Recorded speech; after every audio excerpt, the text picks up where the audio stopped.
Funding for the Hinckley Report is made possible in part by Merit Medical and by contributions to PBS Utah from viewers like you. Thank you. Tonight on the Hinckley Report, after months of anticipation and political turmoil, ballots begin to arrive in mailboxes. What can voters expect to see on the 2024 ticket? How are candidates shoring up support in the final days of the campaign season? And what does new polling reveal about where Utahns stand on the presidential race?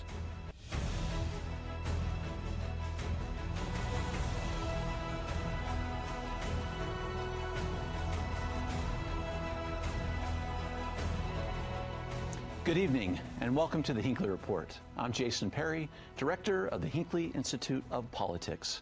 Covering the week, we have Corey Norman, Chief of Staff to Congressman Curtis, Suzanne Harrison, Democratic member of the Salt Lake County Council, and Robert Gehrke, news columnist at the Salt Lake Tribune. So glad to have you all in the program today. I want to get into some really exciting things happening in the political world. Robert, we're going to start with you. People in Utah are starting to get their ballots. They came in the mail. I got mine this week. Most people will have them by the end of the week. Can I talk about your interviews with people about how they're feeling about the process? Because this is coming at a time when some are kind of putting the mail-in ballot process under fire. Yeah, I mean, the history of the mail-in ballot in Utah is interesting because you go back to 2014, we started piloting this project because there was concern about low turnout. And in 2016, 2018, now we do a universal mail-in ballot, and our turnouts increased. 92% of people mail in their ballots now. It was well liked. In 2020, it hit a bit of a road bump, right? Because there were questions nationally about whether mail-in ballots are secure. There have been some hiccups along the way, but I think generally speaking, the public really likes the mail-in balloting. It's nice to be able to get your ballot, do the research on some of the, down ticket races. School board was one that always stumped me. You'd look at the candidates, you didn't know anything about them. Now you can go research it a little bit. I think it's a useful tool, but it is, as you kind of alluded to, under assault, I think, from some quarters, because there's this sentiment among Trump world, really, that they're not secure, that they're easy to forge, and that that people should be voting in person. I think we're going to hear a lot of discussion about that. We still, Suzanne, talk about what Robert was just saying, because it's going to be interesting, because people are going to see a lot of things and a lot of names on these ballots that they don't recognize at all. In fact, for some places, it's 2 pages, not just front and back, but another page. Please, everyone watching, you need to submit all of those pages. But kind of talk about the opportunities there as a, run for office a couple of times, right? You've been successfully. Talk about what we should do, how we can find out more about all these names on the ballot. Yeah. Well, importantly, in Utah, you have the option to vote in person or vote by mail. And the vote by mail option is used overwhelmingly, like over 95% of Utahns use that option. And it allows time for people to do research at home, look things up on the internet, research candidates. I think it's a really great way for people to take that time to become informed voters. Yeah. I want to talk about what it means for candidates. You work with Congressman Curtis running for Senate. I'm just kind of curious, and please, Suzanne, if you don't mind also, because once it's in someone's hand, just waiting for the oval to be filled out, how does the campaign change? As voters, what are we going to start seeing from all the candidates now that they all want us to do it right now? Well, let me add this to the comments that everybody else made real quick. I am a believer that the more people that participate in the process, the better the election is going to be. So I love the mail-in ballots because it's increasing the pool and increasing voter turnout. It does change the way that you do elections, though, because instead of the traditional, this is the day of the election, and you're going to the, and most of the people go to the polls that day, you're now a 3-week ramp period. And so you'll see this sort of this bell curve of the initial, you'll get, we'll say 30% of the people will vote in the first couple of days. As soon as they get their ballots, they'll turn it in, and then you'll get these folks at the end, and a little bit of a lull in between. And so most of the campaigns will really hit very hard on this on the very front end and the very back end, and then they're tracking to make sure that their voters and whatnot are turning them in between here. But it's really sort of those 30% bookends of those say 3 or 4 days. How did you approach that? Similarly, as soon as ballots hit, it changes from persuading or talking to voters to encouraging folks to turn in those ballots as soon as possible, because especially in a presidential year, it's who shows up and actually turns in that ballot. Go ahead, I Robert, think please. the campaigns have identified their likely voters, and so people who are getting all these text messages now, if they want those to stop, you just turn in your ballot, they'll show up, and you can avoid the text messages for the remaining 3 weeks. Of course, the last day to request a mail-in ballot is October 29th. All ballots have to be postmarked by November 4th. If you're going to mail them, of course, you can drop them off the day of as well. This is very interesting to watch how this, because Utah seems to be at the front edge of this. I want to get to a couple of things on this ballot. One in particular, which people stop and talk to me about, Robert. Because let's talk about these judges, because it's so interesting. You get your whole ballot. There's a bunch of names we know, and then there's this section on should this judge be retained, yes or no. Talk about that for just a moment there, because there's a lot that goes behind that yes or no vote. Yeah, I mean, this is sort of a unique thing for Utah to have this retention elections, and it's hard for voters, I think, because there's a lot of them. We don't know. These names don't mean a whole lot to us. So this Judicial Performance Evaluation Commission every year asks attorneys and people who've been in the courtroom to rate these judges and gives them a score and recommends whether they be retained or not. And it's a valuable tool, I think, for voters who, again, we don't know the specifics of all of these judges on the ballot, and some of them are really important. I mean, this year, the Chief Justice of the Supreme Court, Matthew Durant's on the ballot, and we can talk a little bit about, whether the legislature likes him right now or not. But it's just the retention elections, almost always the judges are retained unless there's like a massive public campaign against them. But it's important, I think, for voters to kind of understand, who these people are and how they've performed in the past. Yeah, you can go to a website and check them all out. But Suzanne, what's interesting about this is, there seems to be an interesting phenomenon in the state of Utah too. Is there's a group of people that say, okay, I'll just vote for all of them. Some that just say I'll vote against all of them. It's just an interesting mixed bag about how that works in the state of Utah. Yeah, certainly. And the thing I'm going to be watching for, especially with some recent setbacks in court cases, some Republican members of the legislature are a little frustrated with the judicial system right now, and it's going to be interesting to see if there's changes to how judges are appointed. Our current system has been widely praised, and I hope that we recognize that it's balanced, helps keep politics out of this system, this independent branch. Yeah, I want to get to the political side for a second, but Robert, since you alluded to it a little bit, there are conversations out there in our legislature that they are looking at the courts. So it comes at an interesting time. Retention elections at the very time when we're seeing a lot more of the courts in the political world. The courts have been very active in the last few months, right? They've blocked the Utah's abortion law currently. They've blocked the bill that bans transgender athletes in high school sports. They've blocked this Amendment D from being on the ballot. And the legislature doesn't like to be told no. And now they've been told no repeatedly, and there's talk on the Hill about ways to change the judicial nominating process and the retention process. Do we want to go all the way to having judges elected like they do in some states? I personally think that would be a mistake, but I think Suzanne's right. I think there's going to be some, at least discussions. I talked to the speaker this week and asked him about that, and he said there are discussions going on right now. Do we want to have term limits for judges? Do we want to expand the state Supreme Court, which is something that Republicans didn't necessarily like when President Biden proposed it, right? Do we want to have, before a retention election, do we want to bring them back in for another confirmation hearing before the Senate? That might be something that they're considering. So, I think there will be some changes. I think there's a lot of frustration among Republican leadership with the judiciary right now. What those changes look like, I guess we'll see in the next month or two. Corey, a couple other things we're going to see on the ballot when it comes to some constitutional amendments. Amendment A and D, we've talked about it on the show a lot when it comes to initiatives, for example, or changing the income tax. We're going to see them, but they're not going to count. But we do have B and C, so people will still be there. It's interesting that both of those may have some of the same issues as A and D, but we're still going to see those. Right. We are still going to see those. I think the reason we're going to see them, nobody's challenged them, and they're not very controversial. So I think that both of them will end up passing, and nobody's really making a fuss about either one of those. So as you get around the state, I mean, there's a lot of talk about legislature looking at the initiative process itself. Are you still hearing that a little bit? Where do you see that going in the state? I do hear people talk a little bit about it. There's a lot of frustration, which goes back to a little bit what Robert was referring to with the judges and whatnot. there's this pent-up sort of frustration. The legislature, like Robert alluded to, doesn't like to be told what to do. So it'll be interesting what happens this next legislative session, because I think there's a lot of pressure on the legislators to push back. There's going to be a tendency to probably push back on what the judicial branch is doing and telling the legislature what to do. In a way, I think the judiciary saved the Republican legislature, though, because by taking D off the ballot, there was a lot of opposition to that amendment, and there was, from what I was hearing, a lot of anger. People like the ballot initiative process, and I think it cut across parties. Republicans, Democrats, Independents were all upset about this, and they were going to turn out and punish the legislature for having done this. I think having taken it off, maybe that tamps that down a little bit. But I think the legislature probably should be careful with how they proceed on this. 90+% of Utahns like the ballot initiative process, and when they pass a ballot initiative, want it enacted, according to the polling that we've seen.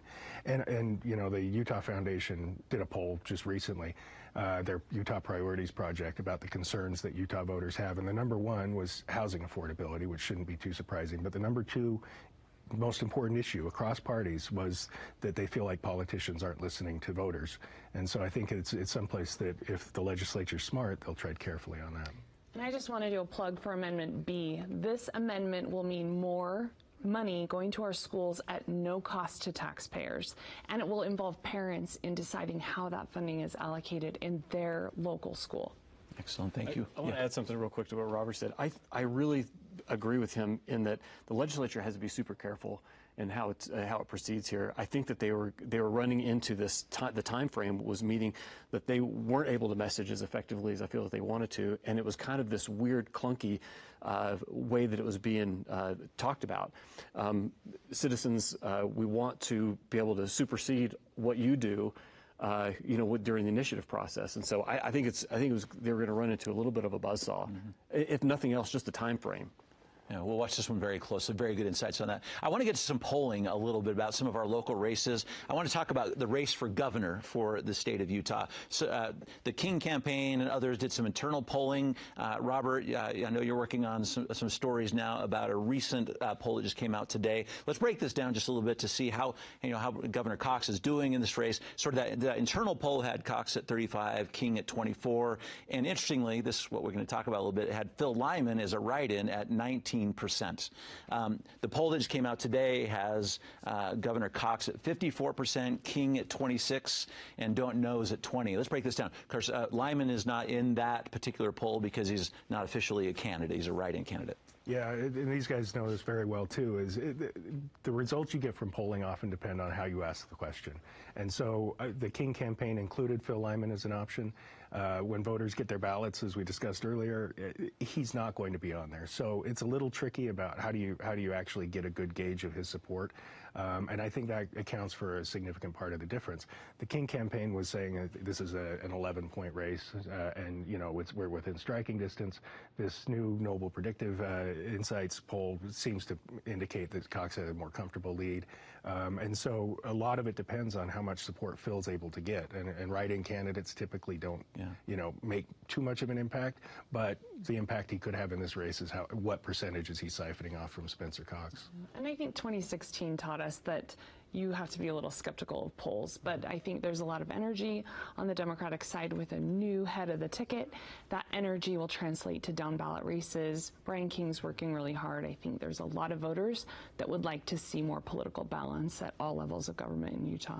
I'm curious. Go ahead. Okay, you're curious what? I'm curious about the polling question itself too. You and I have had these conversations in the past too, right? There's snapshots, but there's also a lot of ways to get an answer. Oh, there is. We did some polling and stuff. Our campaign did some polling, and we're asking very similar questions. It was saying, if given an option of somebody else without naming the write-in candidate on there. And so you can get whatever sort of data that you want, depending on what kind of question you ask. Let me just say, Brian King, he can work. He's going to lose this race. Spencer Cox is going to win. Phil Lyman is probably going to make a little bit of a he's going to peel off a certain percentage. But I feel like Phil's campaign, it sort of reminds me a little bit of like Pirates of the Caribbean movie series. I mean, it was sort of cute at first, and the longer it goes on, you're like, is this going to be done? And next episode, something else pops up, and it just sort of gives it more life. And I think that Cox is going to get a large percentage. King is going to get, 30%. Phil Lyman's going to get a 5% write-in, and we're going to be Spencer Cox is going to win. We're still going to see some fireworks about it, maybe from Phil Lyman, though. Yeah, Phil's upset about this new audit that came out this week that said that Spencer's some of Cox's signatures and some of Curtis's signatures and Derek Brown's signatures were validated when they shouldn't have been. And this goes, these are the signatures they go collect to get their name on the primary ballot. They need 28,000 of them. It's not an easy task. It's pretty expensive, actually. But they're validated by people who are looking at them. It's a subjective process, and there's some human error in there. And the state auditor, or the state legislative auditors, and state auditor John Dougal have both done audits now that said that they were invalidating some that shouldn't have been. Phil is having a rally, or had a rally on Thursday, to say that he wants Spencer Cox kicked off the ballot because he's an illegitimate candidate because he didn't gather enough signatures. Presumably, that would also mean that Congressman Curtis and Attorney General Derek Brown would be kicked off the ballot too.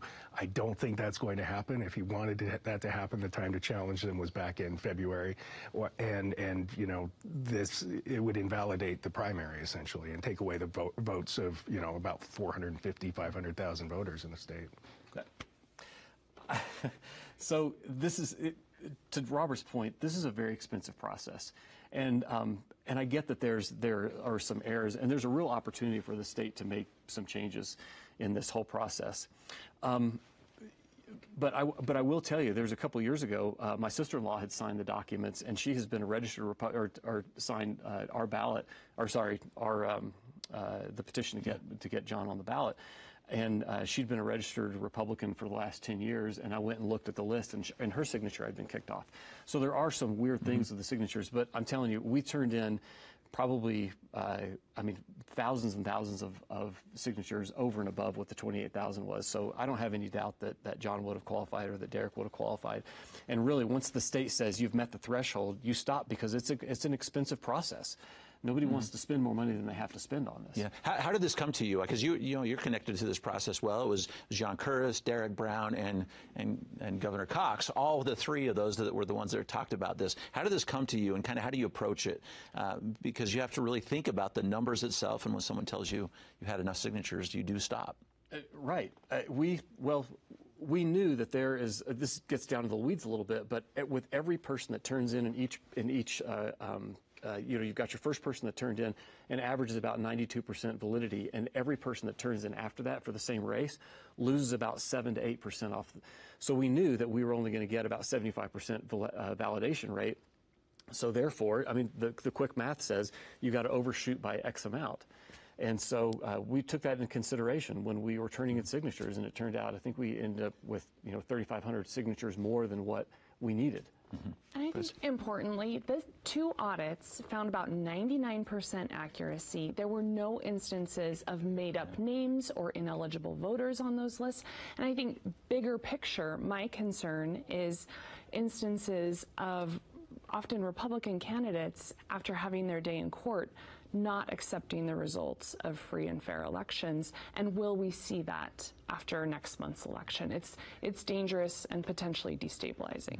Well, it feels to me too like when these staffers for the Davis County clerk who did this signature review are looking at these signatures, I think it's probably better that they err on the side of counting a signature rather than rejecting one, because, in the grander scheme of things, we're talking 28,000 signatures. But if that voter did sign that petition, their voice should be heard. And I think it's better to err on the side of including signatures that maybe somebody else will look at down the road and say that they shouldn't have been on there. Plus, at the end of the day, the referees made the call. The players played the game, and there's no do-overs, so there's no review in this. So I think Phil is going to make whatever points he can off of this. He's going to make as much noise about it as he can, because that's the only way people pay attention to him.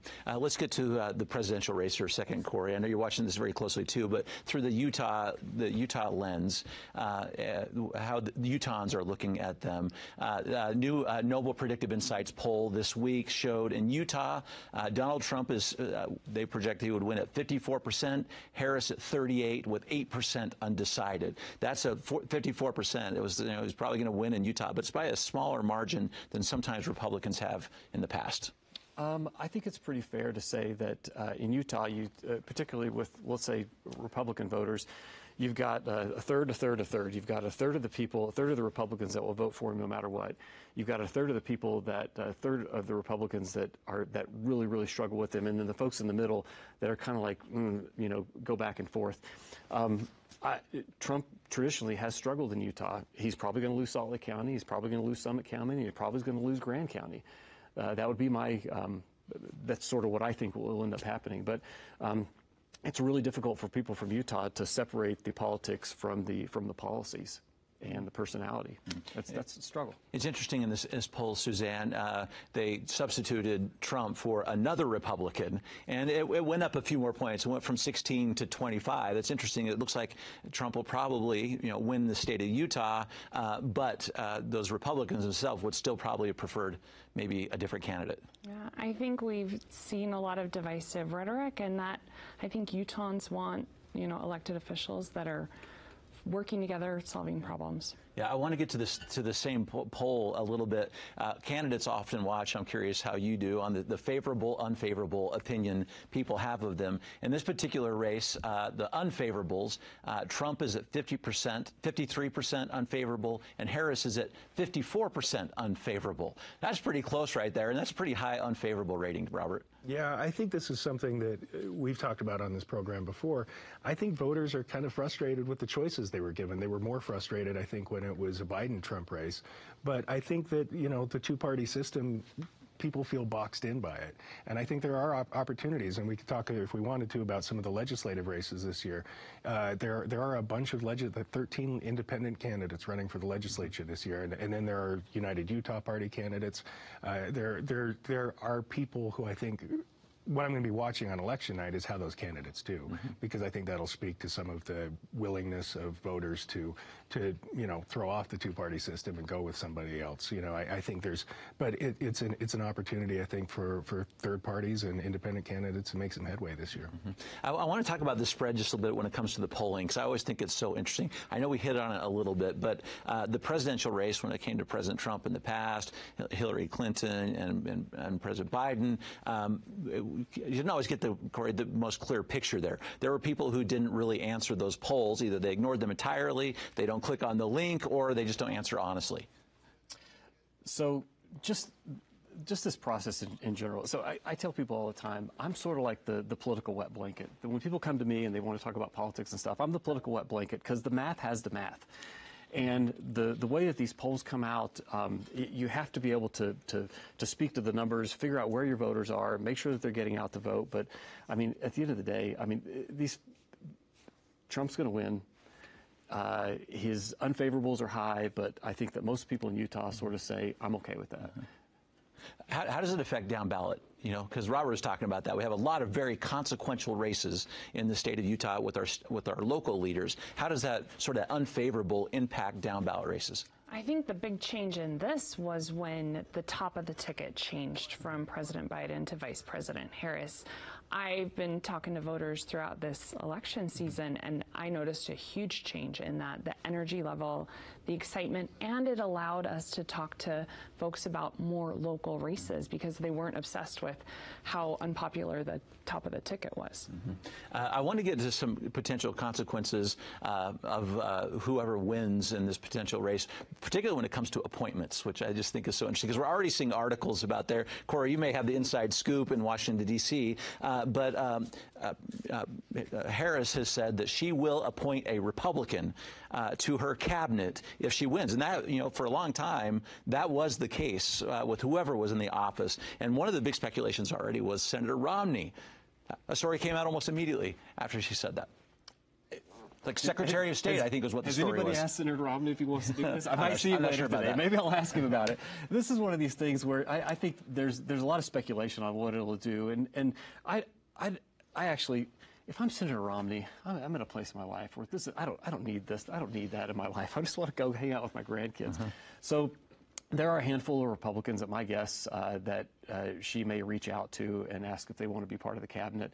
And I'm all about a bipartisan cabinet and making sure that you have diverse voices in the room, and so that you don't just operate in an echo chamber. And I think I'm trying to think back. Maybe it was the Bush administration, Bush 43, that we really sort of had a lot of bipartisan folks that were in the cabinet. But I'm an advocate for it. If I'm Romney, I'm not sure if I want to do that. One of the names you didn't mention that I think probably has the best chance of actually having a cabinet post is John Huntsman Jr. He's been ambassador to Russia, ambassador to China. I think he's got the resume to potentially be a Secretary of State. And he was a Republican appointed by a Democrat to one of those positions. A couple other ones interesting, Suzanne, too. People are talking about if President Trump wins, former President Trump wins. Sean Reyes, Mike Lee, Spencer Cox. Are these all names that are potential appointments somewhere? Buckle up. We'll see, right? I do think, though, our government is better when we have folks with differing perspectives in the room when complex issues are being decided. It's a slippery slope to groupthink. Mm-hmm. So are people... Oh, no, you're about to say. So, again, has anybody asked Mike Lee or Sean Reyes if we want to do this? I've been in a lot of conversations over the last couple of months since my boss has been running, and a lot of this has been speculation, particularly this last election. People are saying, oh, if John Curtis wins and let's say Mike Lee's appointed, who's the next person? I mean, everybody's like, oh, this person, that person. This is all total speculation. I mean, there's a lot of rumors. Everybody likes to talk about the rumors. We'll keep doing that. It's going to be it. It is fun. Yeah, it's the fun game. It's true. Thank you so much for your insights this evening. And thank you for watching the Hinckley Report. This show is also available as a podcast on pbsutah.org, YouTube, or wherever you get your podcasts. Thank you for being with us. We'll see you next week. Funding for the Hinckley Report is made possible in part by Merit Medical and by contributions to PBS Utah from viewers like you. Thank you.